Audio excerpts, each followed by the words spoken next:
Hello, everyone, and thank you for joining us today for this webinar with Margot Note. My name is Bradley, and I will be your moderator for this webinar titled Organizational Culture and Internal Advocacy.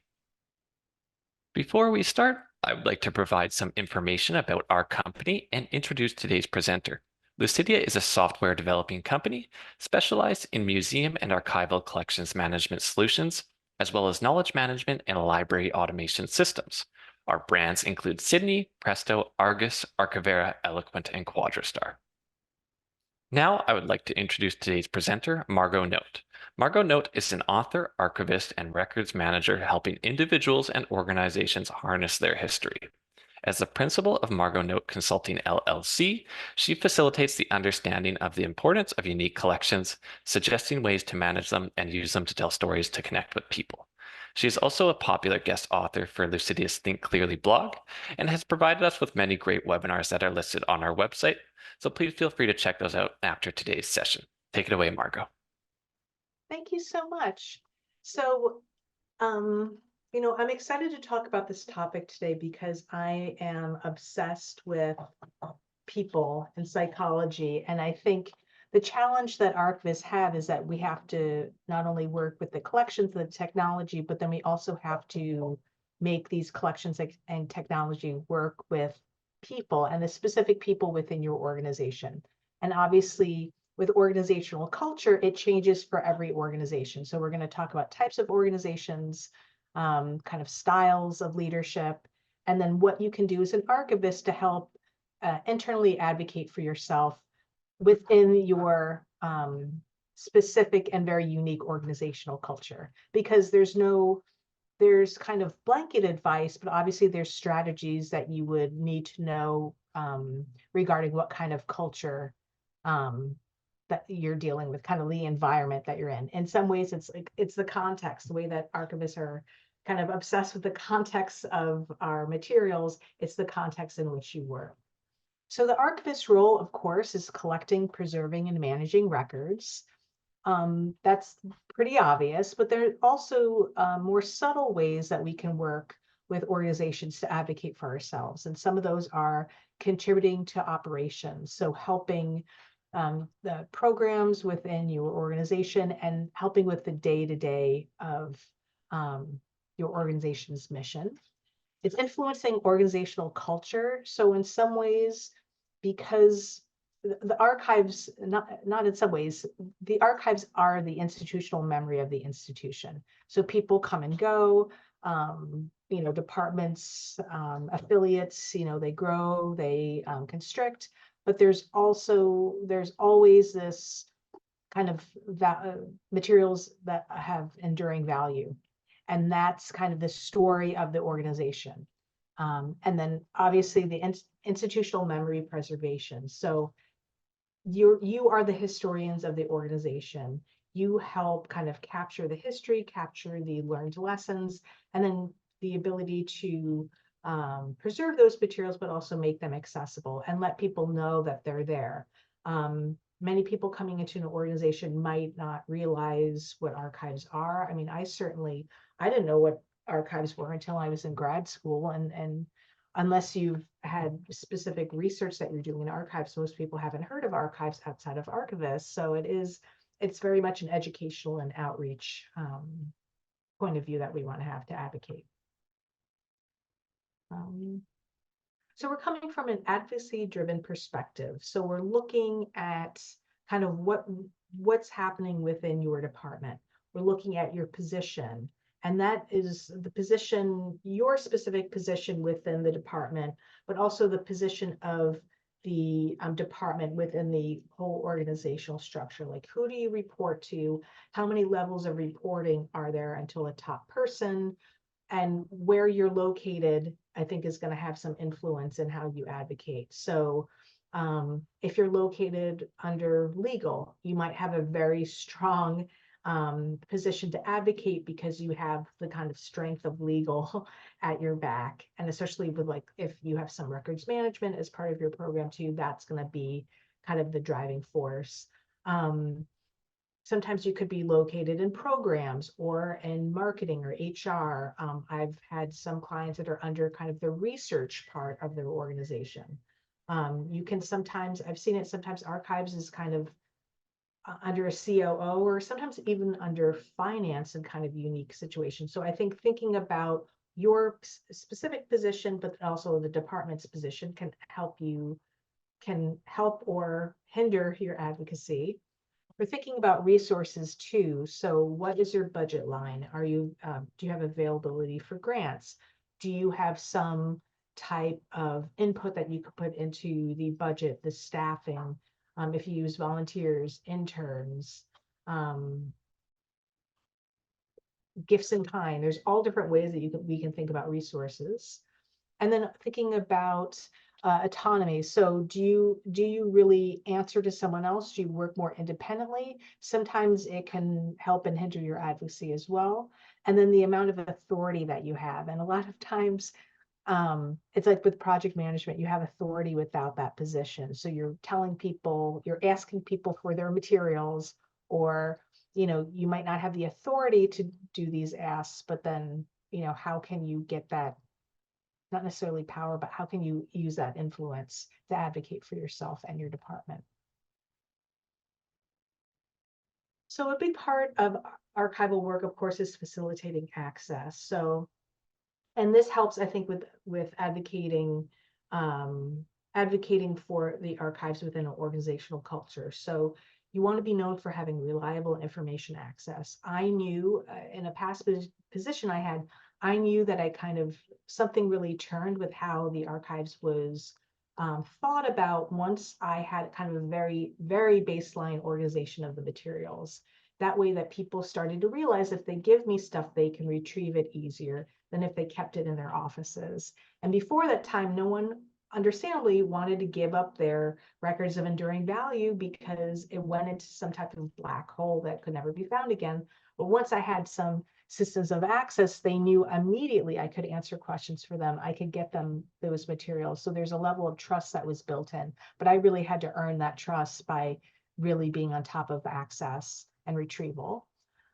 It's also collaborating with departments. So there's kind of allies that archivists always have, I would say marketing, sometimes with administration or COO, sometimes with legal. So thinking about, the departments that make sense that you work with closely, but can you reach out to other departments? And sometimes it might be kind of different than you might be thinking. I had a client that was a university, and you would think, I was thinking naturally the humanities and this department would have a lot of interaction, would have a lot of, like, let's say, students going to the archives, but that wasn't the case. And that had to do more with kind of past players and some politics, which turned out to be a really strong department. And one of the biggest allies was STEM, which and this wasn't a school known necessarily for their STEM program, but they had people and faculty members and in those departments that cared about archives, that cared about what they had as a holding, and really saw the archives as another classroom where they could work. So that was kind of enlightening for me, because I made assumptions about kind of those natural collaborations that happen, but sometimes you might have a great ally and collaborator with your organization, within your organization, you might not even know about. And I thought that was eye-opening for me in particular. Also thinking about transparent information management and a contribution to a culture of evidence-based data. So knowing that the archives is kind of the single point of truth, that they have materials that people can access, that there's transparent ways of accessing that information, that it's easy, or at least the difficulties or the hurdles or the obstacles have been removed. And then thinking about how can you support the truth within your organization. So thinking about past events, or kind of just the storytelling within your organization, that's where I think archives can really step up and play the game really well.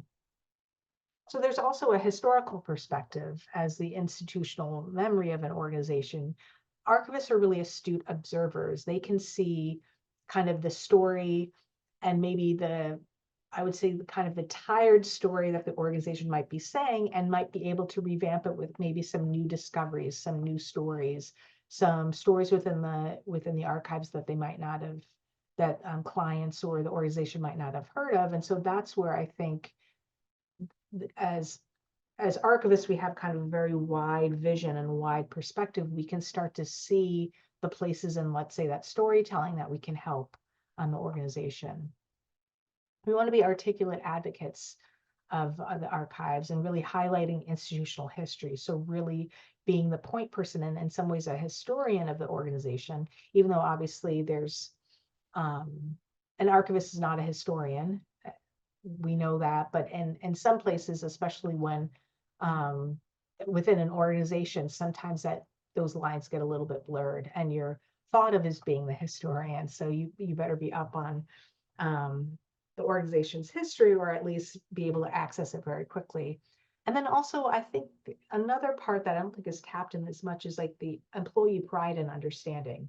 So I think if so much of working with an organization is like the morale and, feeling good about doing your work, and some people are motivated by that. I would think most people, but shouldn't,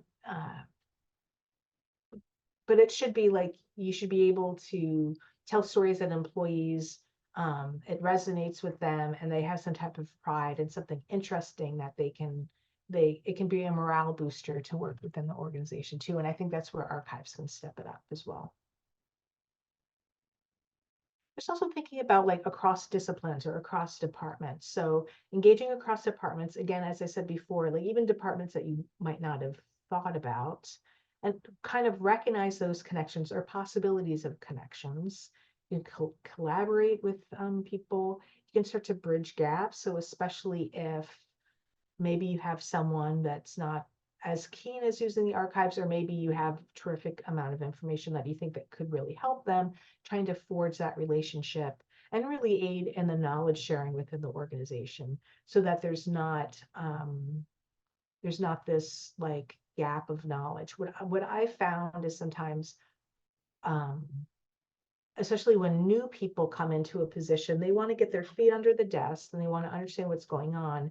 And it might be, depending on your organization, might be clear or unclear about how things are done. But I think if you can show that the archives and the history is available, and you have past publications and past newsletters and great photos that they can use, then I think it just helps them get more, it helps with that onboarding process and that transition from kind of new employee to educated employee. There's also a ethical responsibility that I think archivists can be a part of. So thinking about infusing ethical issues into the organizational culture. So thinking about data practices, privacy, kind of awareness of sensitivity of information, trust and reputation of the organization. So kind of, I guess this is more marketing, but kind of resilience of the organization. So obviously there's other departments that, legal's taking care of things. IT should be taking care of data practices, right? Marketing should be thinking about trust and reputation. But as an archivist, you can tap into all these different places and give more of a nuanced advice about what to do. Like I think with like data practices, like with IT, for example, usually it's very black and white. But there might be ways to kind of, I guess, socialize people within the organization about why we might be doing these data practices, rather than IT just saying, yes, we're doing data this way. So I think there's ways that archivists can be involved in that conversation and to socialize some different practices, but also provide some context, some much needed context for people that are kind of outside of IT or legal. And so part of thinking about internal advocacy for organizational culture is doing a bit of an assessment, a step back of your department and thinking about, and this is kind of a 360 view, like thinking about the services that you offer, the budget that you have, like how does that work? Is it sufficient? It probably isn't, but does it reflect the actual work that you're doing? What about staffing? Do you need more staffing? I bet you probably do, but like, how do we approach that? And then I think a part that gets kind of,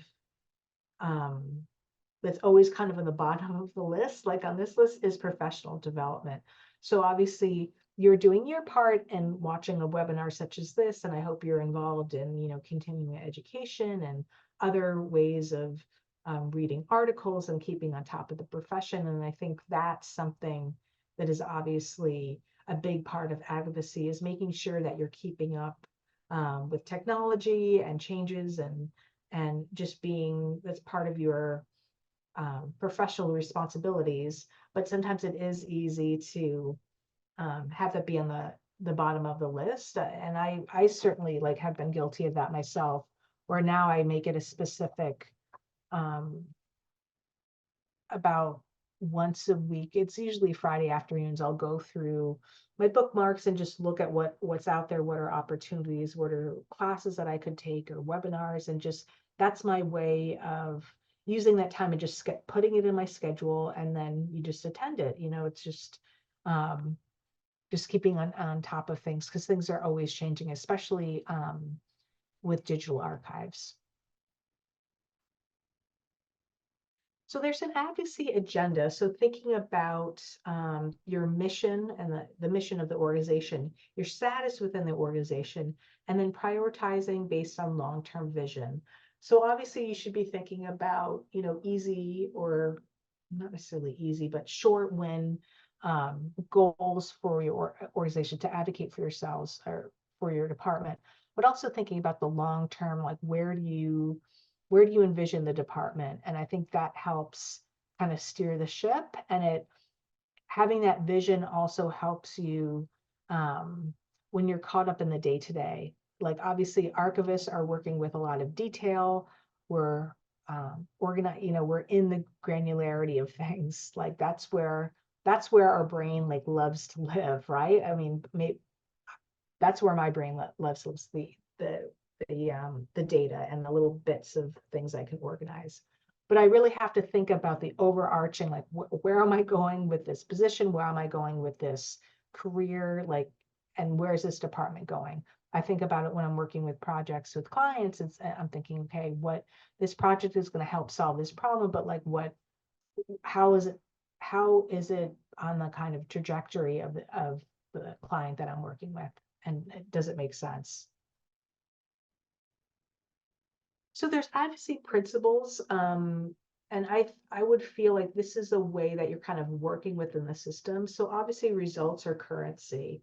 I think physical or tangible or some type of deliverable, I think, is the thing that's going to get people to get it. Like I think what I found is that when I talk about enduring value or history or things that are more theoretical, the powers that be don't really get it. I mean, they get it, but they don't really get it. Like that's not enough. It's not enough that we're preserving the legacy of an organization. Like what does that actually mean? That means that we reduce storage costs by X amount, that we have quicker access to materials, that we were able to do anniversary book in 6 months rather than 9 months.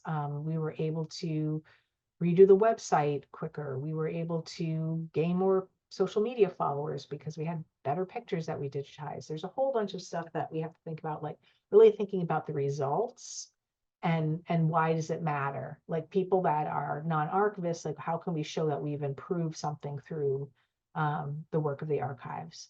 And using business language, I find sometimes that I find a lot that I'm using archival jargon and I'm using it people that don't get it. Like I remember very distinctly talking about metadata to a president of an organization years and years and years ago, and they had no idea what I was talking. They didn't care. And I felt kind of foolish because obviously I thought I was making a really good point, and they don't metadata, like they don't care. So I think using the business language, so talking at like their level and at their and ways that they can understand. And I think that can be a translation issue almost. It's like trying to think outside of the archival box. I personally find it very challenging, but it is really important, and I always am kind of recalibrating how I talk about archives. And I found just with consulting is that because I'm having conversations with people all the time, I've just gotten better and better. Like it's like a muscle that you develop of talking about like your elevator pitch for archives. It just, you get more comfortable with it, but it's definitely something for me that I have to constantly exercise and lift weights of talking about archives in an understandable way.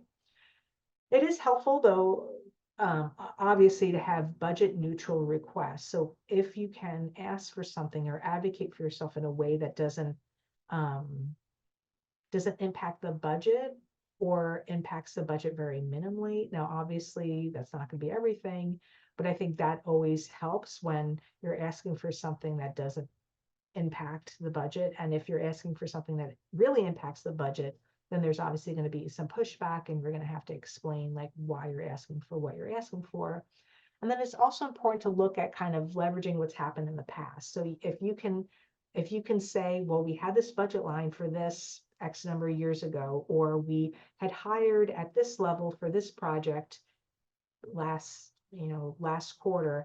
I think if there's things that have already happened that are that got cut, for example, you can kind of go back to what it originally was. And I've seen this with the pandemic, where things were obviously cut very leanly during the pandemic for some organizations. And now, since we're post-pandemic or whatever we are now, we can start to shift and say, well, in the past, we had this amount of money, or this amount of staffing, or we did these activities, and then during the pandemic we stopped. It's also good too, like the pandemic was a perfect excuse to stop doing things that you didn't want to do. So if there's something that's stopped during the pandemic that you don't want to pick up again, just pretend that's a faint memory, but really kind of use leverage what you can to get what you want. That's my life advice.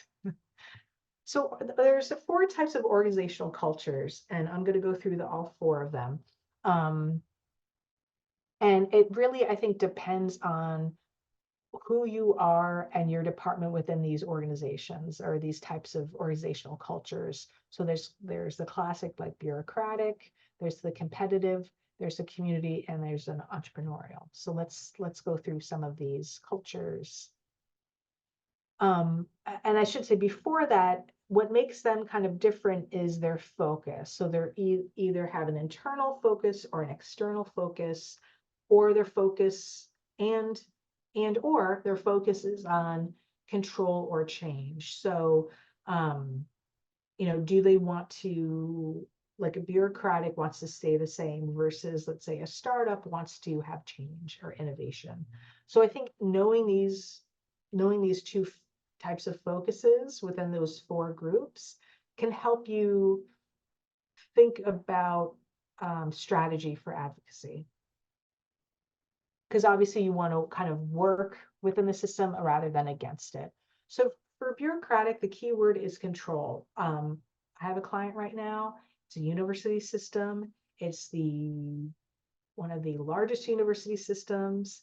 And it is control central, and it is bureaucratic, and it is red tape. And that's kind of good and bad. I think in some ways you can kind of work, we're working on this project that's kind of on the sidelines, and then it's gotten to an RFP, so it's much more well known, but it's really working within that system and knowing that I wasn't going to be, as one person, I'm not going to be able to really change much within the organization. It's kind of working within that bureaucratic organization. So they obviously care about structure, coordination, efficiency, stability. That's a big thing. I think a benefit of a bureaucratic organization and having that red tape is that it's not gonna go anywhere. We're not gonna have an Enron situation. It's so stable. I mean, things move very slowly, but they do move, and if a bureaucratic organization kind of stays the same. So in some ways, and archives within an organization like that can be kind of lost a little bit, but you can have, I think, some freedom within that bureaucracy to do what you want. And knowing that it's unlikely that there's going to be major changes, though of course, things happen all the time, but it's usually very stable organization. And people tend to stay there for a while. There's typically not a lot of churn, though sometimes that can happen. So community is more of an organization that has an organizational culture would be community. So the key word is collaborate. So in some ways, there's the structure is much more flattened, and so people can talk to each other equally. There's this idea of extended family, and that's always like personally a red flag when an organization says that they're a family. That's like you should be running away because that's like not that's never a good sign, I think. But it is kind of can be a type of family where there's things are like obviously there's people that have power and influence, but there's not that kind of um, ladder of authority. So I think in some ways you can collaborate with departments more. You can feel more comfortable reaching out. It's a friendlier and a friendlier type of environment. So there's mentoring and nurturing and participation. So I think that's where I think a community type of organizational culture would be really interested in what you find within your archives and the stories that you tell, because that just furthers their idea of this collaboration and this participation. The third organizational culture is competitive. So the key word here is challenge. This is maybe an organization that's very sales driven. For example, they're looking for results. They're looking for performance, profit oriented and driven. So this is any type of, I'd say corporate, kind of more of a leaner corporate environment. In some ways, in some ways I've seen nonprofits be in this competitive organizational culture. It really depends. But it's the idea of kind of moving quickly, thinking about results. So in this culture, we're really thinking about like, what are the metrics that the archives does? Like, how can we prove that the archive supports the competitive nature of the organization? And then entrepreneurial, that's the fourth organizational culture. The key word here is create. So it's very dynamic, exploratory, risk-taking, innovative. Now, obviously, like this tends to be more younger organizations, so they might, but not necessarily though. So I think there it seems like there's this certain period, maybe 20 years, 50 years, definitely, where an organization can look back and really start to think about their archives and their history. But I think there are kind of well-established organizations that do have an entrepreneurial kind of attitude, where they are thinking about innovation, of thinking of something different. They have more kind of thought leadership, and they're thinking, how can we I think so innovation in this sense, if the archives can prove that it's innovative, that it's doing new things, that it's giving access easier, that things are more tech driven, I think this is where you can really advocate for your organization. So there's also something called the STARS model, and I got this from the Harvard Business Review, which I have to say, and this is like, I never thought I would say this, but I'm kind of a business nerd. Like I love I love the Harvard Business Review, and a lot of Harvard Business Review also has these books that are like compile the best of the articles, and they're really good in getting a sense of like business or how to think about business in a way that is um, approachable. That's not boring. That's the other thing too. So I feel like I've read all of the Harvard Business Review books that I could get out of the library, but that's just about me. So, but I found Michael D. Watkins, his idea of the STARS model, I think very applicable to archival advocacy within an organizational culture. So it's really thinking about tailoring your advocacy strategies based on the scenario that you find yourself. And there's some characteristics and challenges that it shows. So I will show you that STARS model. So STAR stands for a startup, turnaround, accelerated growth, realignment, and sustaining success.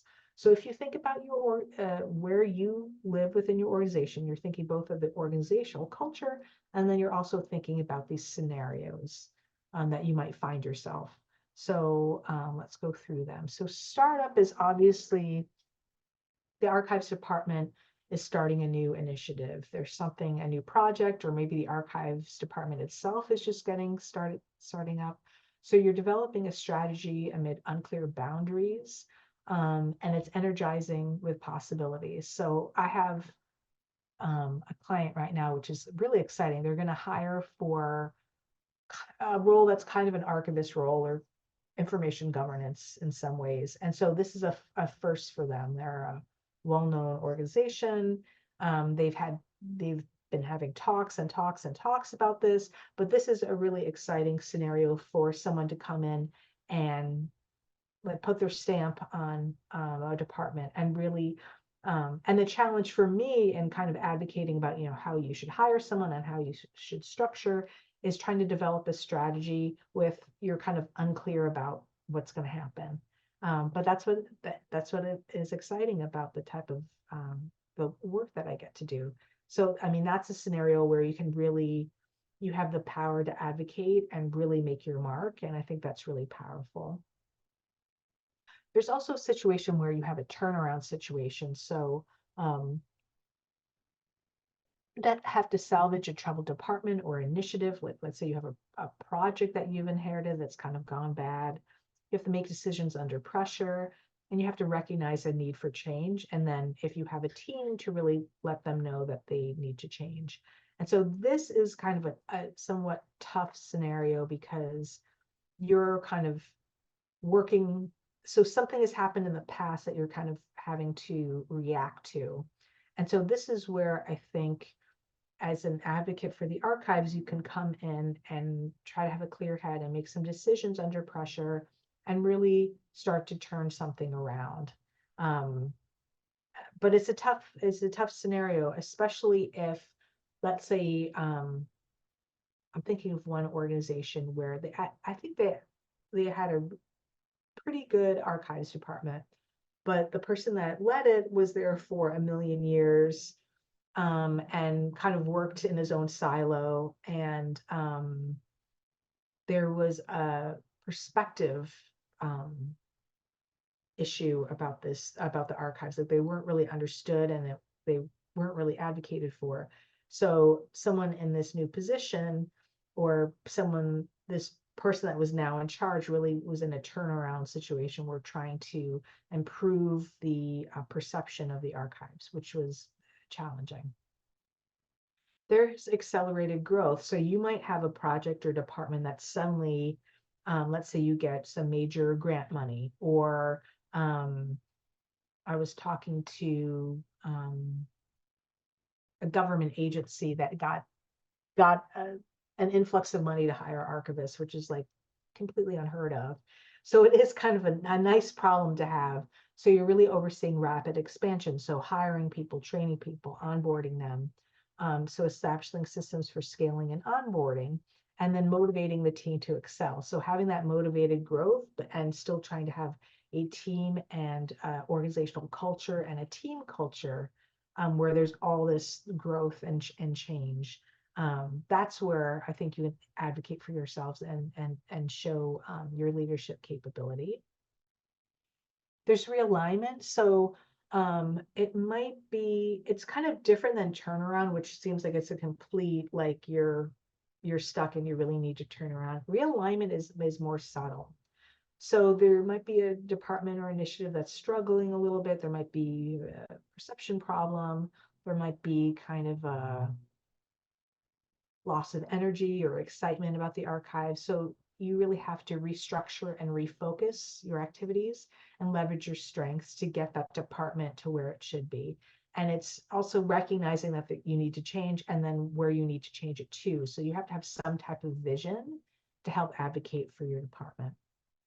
And then the last one is sustaining success. So this is kind of interesting, where scenario where you might have a leader, let's say someone in the archives department that's very well known, that they've maybe set up an archives, and you want to kind of navigate that legacy while also putting your own stamp on things, and you want to launch new initiatives. So in some places, you're kind of in this tightrope of obviously continuing what the previous person did, but then also making your mark and making sure that you're making changes in a way that people um, react well to. So I was thinking about, and this happens, I think, a lot with in archives that have been established by people that are like very passionate and well connected. So I'm thinking of one client, well established, well connected, well meaning, but not necessarily doing all the greatest archival practices in-house. And so there was obviously, like, this person did a lot to gather the collections. They did a lot of collection gathering, and then I was trying to tell this client, like, they've set the foundation. So sustaining success, we want to get to that next level where now that we have all this stuff that we have, and we have those connections, let's go to kind of better best practices within the archives and correcting some of um, the mistakes of the previous person, but obviously navigating that legacy, which can be a little difficult sometimes too. So it was definitely an interesting scenario, and I think the client was able to navigate that well.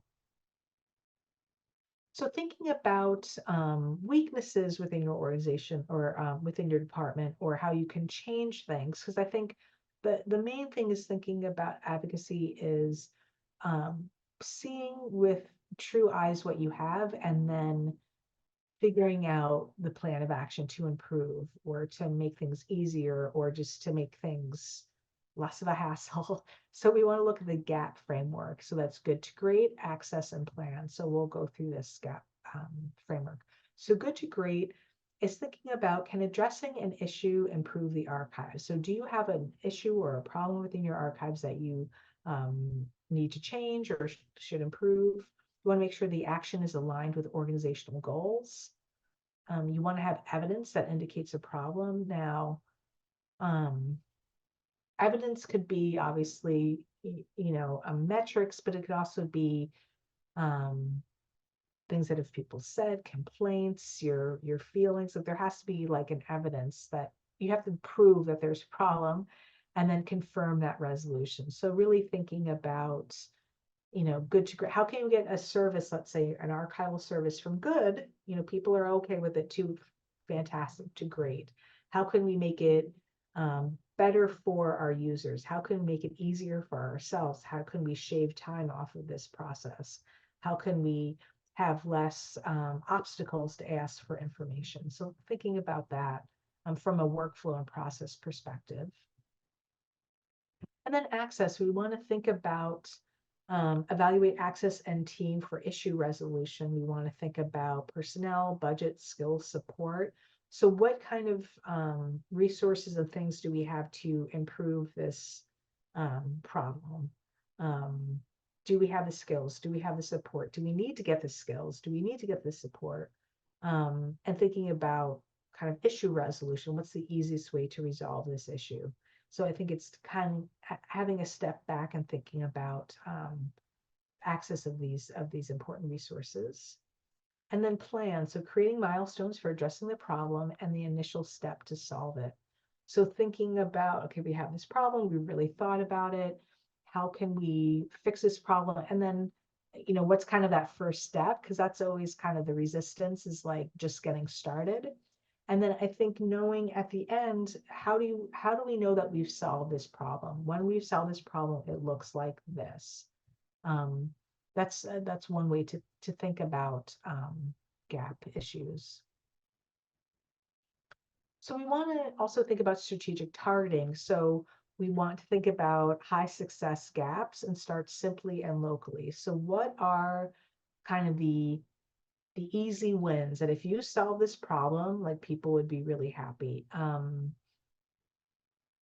and not only that they're big problems, but also the ease in which to solve it. Because you might have a problem that is very big, but do you have the resources to solve it? Or you might have a number of smaller issues or picky things that you want to ease or to fix. So really start simply and locally about fixing those problems.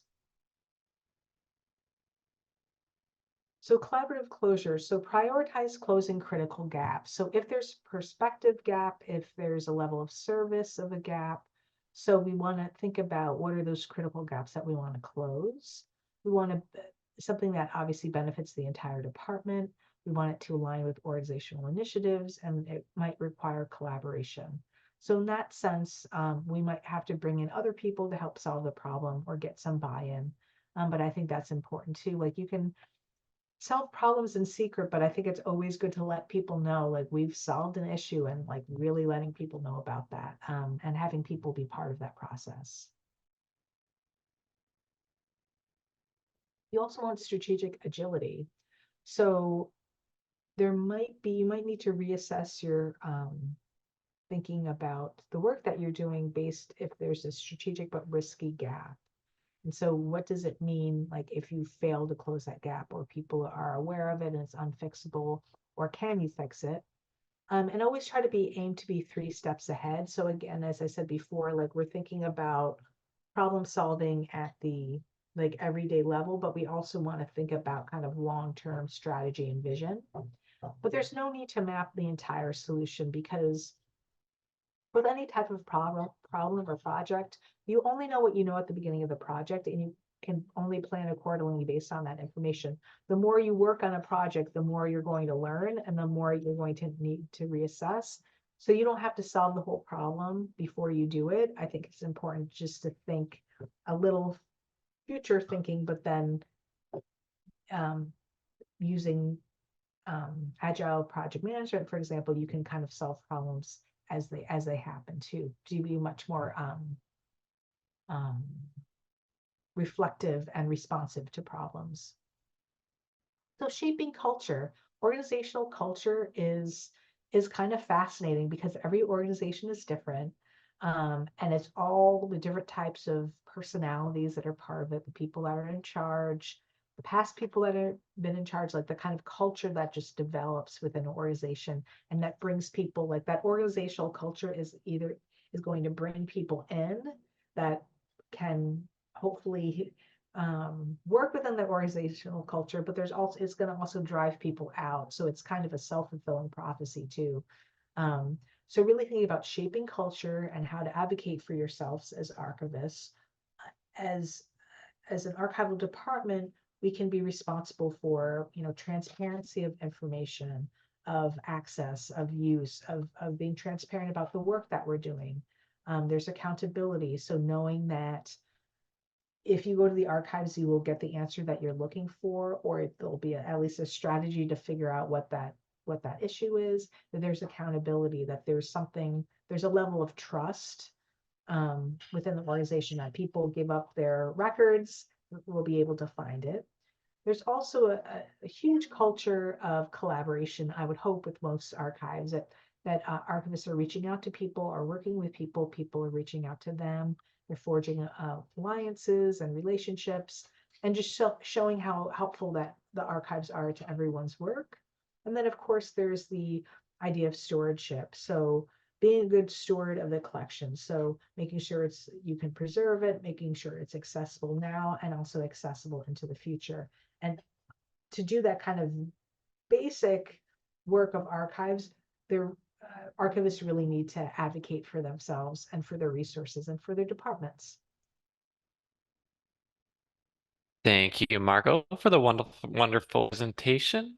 And if you would like to learn more about our archival collections management system called Archivera, please feel free to visit our website or reach out to us at sales@lucidea.com, and we would be happy to have a chat with you. And if you have any more questions on any of our software or our company, our contact details are listed on the screen.